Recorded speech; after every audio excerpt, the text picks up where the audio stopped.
Assalamualaikum warahmatullahi wabarakatuh. Nama saya Lutfindi Raihan dari Universitas Negeri Malang, dari jurusan Teknik Mesin, program studi D3 Mesin Otomotif angkatan tahun 2019. Dalam video ini saya akan melakukan pembahasan soal mengenai termodinamika, khususnya bab tentang energi transfer, atau dalam bahasa Indonesia disebut dengan energi dan perpindahan energi. Langsung saja kita lakukan pembahasan soal ini. Untuk soal yang pertama, dalam ilmu termodinamika, bentuk energi secara garis besar dibagi atau digolongkan menjadi dua bentuk. Di antaranya adalah A. Energi makroskopik dan energi internal. B. Energi mekanik dan energi nuklir. C. Energi makroskopis dan energi mikroskopis. Yang D. Energi mikroskopis dan energi potensial. Dan E. Energi potensial dan energi kinetik. Jawabannya adalah C. Energi makroskopis dan energi mikroskopis. Untuk pembahasannya, secara garis besar, bentuk energi di dalam ilmu termodinamika dibagi atau digolongkan menjadi dua, yaitu energi makroskopis dan energi mikroskopis. Next, ke soal selanjutnya. Apabila pegas ditekan dan kemudian dilepaskan, maka pegas akan melempar benda yang menekan tersebut. Energi yang digunakan melempar oleh pegas adalah contoh penerapan dari energi A. Energi nuklir. B. Energi pantul. C. Energi eksternal. D. Energi baja. Dan E. Energi potensial. Jawabannya adalah E. Energi potensial. Pembahasannya, karena contoh penerapan pada pegas sangat sesuai dengan konsep dan pengertian dari energi potensial, yaitu energi potensial itu tersimpan dalam benda dan dimanfaatkan ketika saat yang diperlukan. Kita next ke soal nomor 3. Pada saat bergerak, energi kinetik dipengaruhi oleh A. Massa dan kecepatan. B. Kecepatan dan percepatan. C. Percepatan dan ketinggian. D. Massa dan suhu. Dan E. Suhu dan kalor. Jawabannya A. Massa dan kecepatan. Untuk pembahasannya, energi kinetik dipengaruhi oleh massa dan kecepatan suatu benda saat bergerak. Massa tersebut disimbolkan dengan huruf M, sedangkan kecepatan disimbolkan dengan huruf V. Next, ke soal nomor 4. Di bawah ini yang bukan merupakan pembagian bentuk energi dalam termodinamika menurut buku Yunis Cengel adalah A. Energi potensial. B. Energi mekanik. C. Energi internal. D. Energi eksternal. Dan E. Energi kinetik. Jawabannya adalah D. Energi eksternal. Berikut pembahasannya.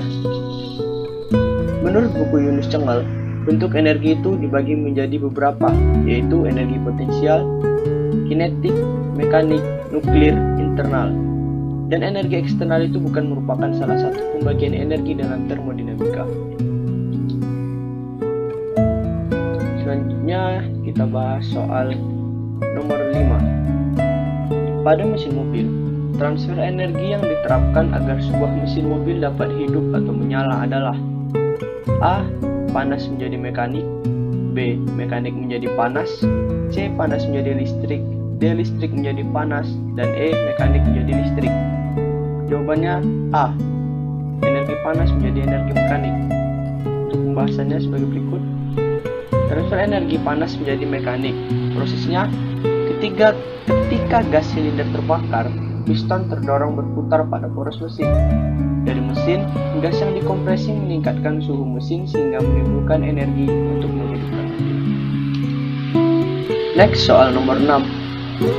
Pada rem kendaraan seperti mobil ataupun motor, prinsip transfer energi yang diterapkan agar rem dapat bekerja optimal adalah A.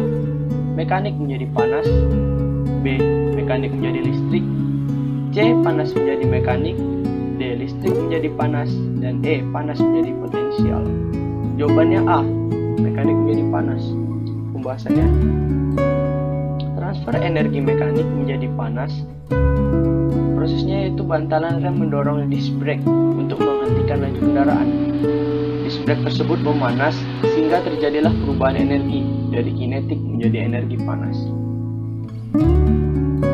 Ya, selanjutnya bahas soal nomor 7. Ketika beberapa air panas dikeluarkan dari pemanas air, lalu diganti dengan jumlah air dingin yang sama, kandungan energi dari tangki air panas berkurang sebagai akibat dari A. Interaksi suhu, B. Interaksi massa, C. Interaksi kalor, D. Interaksi gravitasi, dan E. Interaksi usaha.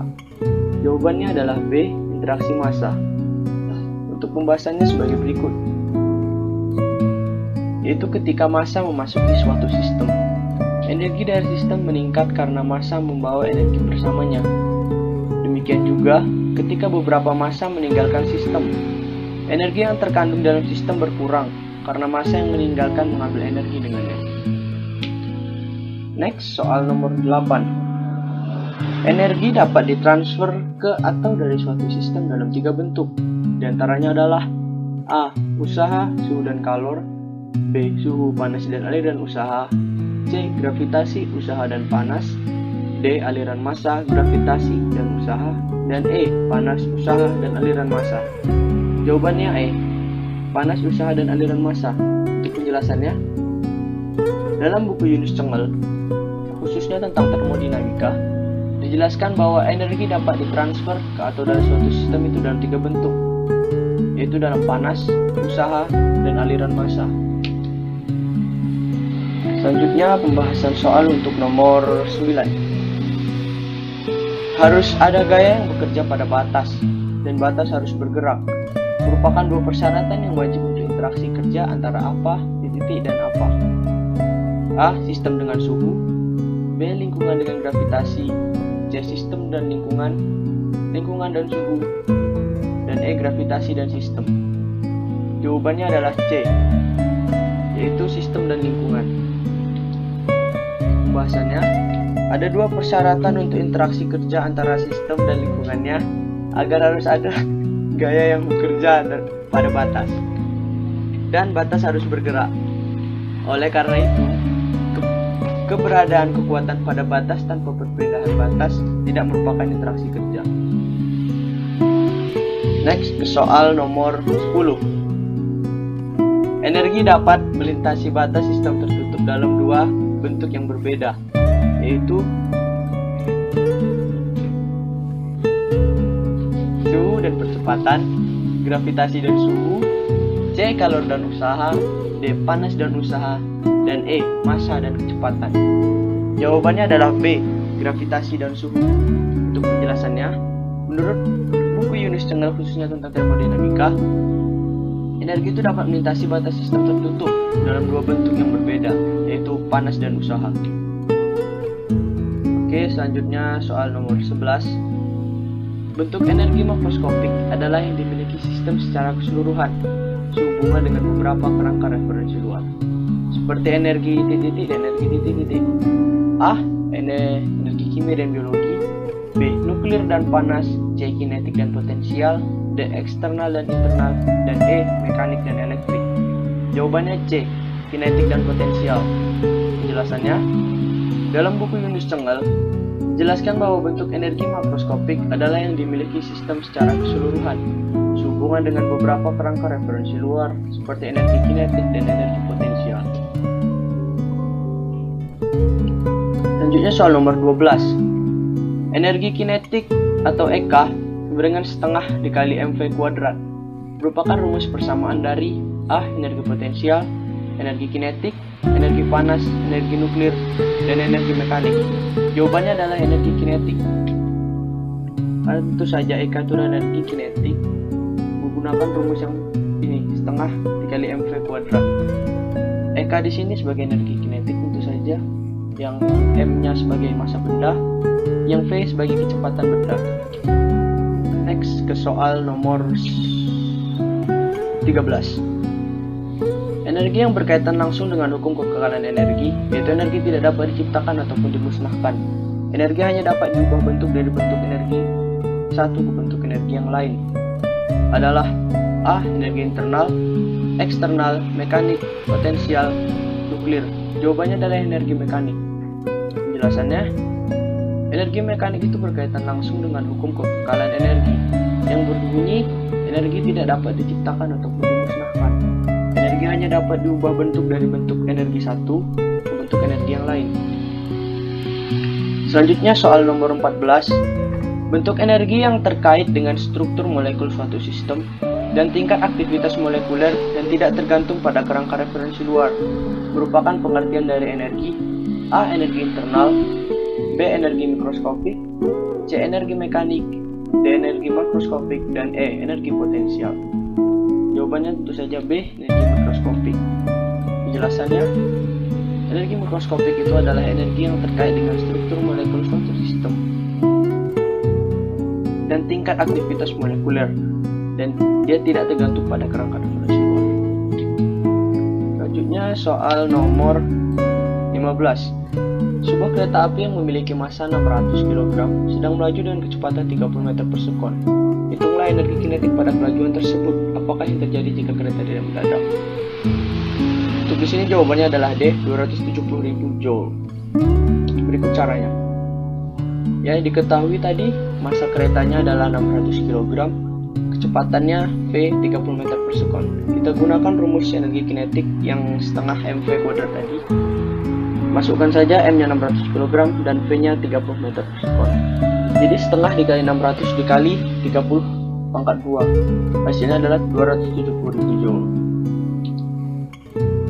Soal nomor 16. Suatu proses di mana tidak ada terjadi perpindahan panas disebut dengan proses adiabatik. Ada dua cara proses dapat bersifat adiabatik. Sebutkanlah dua proses tersebut. Pertama, sistem terisolasi dengan baik sehingga hanya jumlah panas yang dapat diabaikan yang melewati batas. Kedua, sistem dan lingkungan berada pada suhu yang sama. Karena itu, tidak ada jalan kekuatan atau perbedaan suhu untuk perpindahan panas. Selanjutnya soal nomor 17. Coba jelaskan apa yang membedakan antara energi potensial dan energi kinetik. Energi kinetik merupakan suatu bentuk energi yang dimiliki oleh benda yang sedang bergerak, sedangkan energi potensial itu adalah suatu bentuk energi yang dimiliki oleh benda karena kedudukannya atau karena letaknya terhadap bumi. Nomor 18. Dalam termodinamika, ada bentuk energi potensial, ada yang disebut dengan energi potensial.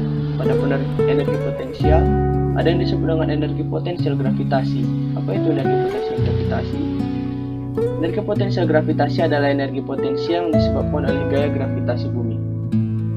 Contohnya, jika Anda memegang sebuah batu dengan massa M pada ketinggian H dari tanah dan lantai, kemudian batu tersebut Anda lepas tanpa kecepatan awal, maka benda akan jatuh dan membentuk tanah atau lantai. Benda itu sudah melakukan usaha terhadap tanah atau lantai. Selanjutnya soal nomor 14. Apakah perbedaan rumus persamaan dari energi potensial dan energi kinetik? Ini rumusnya. Untuk energi potensial menggunakan rumus M dikali G kali H, massa dikali gravitasi dikali tinggi benda. Dan sedangkan untuk energi kinetik menggunakan rumus setengah mv kuadrat, yaitu massa dikali kecepatan benda kuadrat. Selanjutnya nomor 20. Sebuah sepeda yang memiliki massa 500 sedang melaju dengan kecepatan 25 meter per sekon. Hitunglah energi kinetik sepeda pada kelajuan tersebut. Apa yang akan terjadi jika sepeda dilarang secara mendadak? Langsung saja ini caranya. Ketahui massa sepeda yang tadi 500, kecepatannya 25 meter per sekon. Menggunakan rumus yang sama, setengah mv kuadrat, setengah dikali massanya 500 dan kecepatannya 25 meter per sekon. Didapatkan hasil 156.250 joule. Berikut tadi adalah pembahasan soal yang telah saya jelaskan. Apabila kurang jelas atau banyak terjadi kesalahan, mohon dimaafkan. Saya akhiri. Assalamualaikum warahmatullahi wabarakatuh. Terima kasih.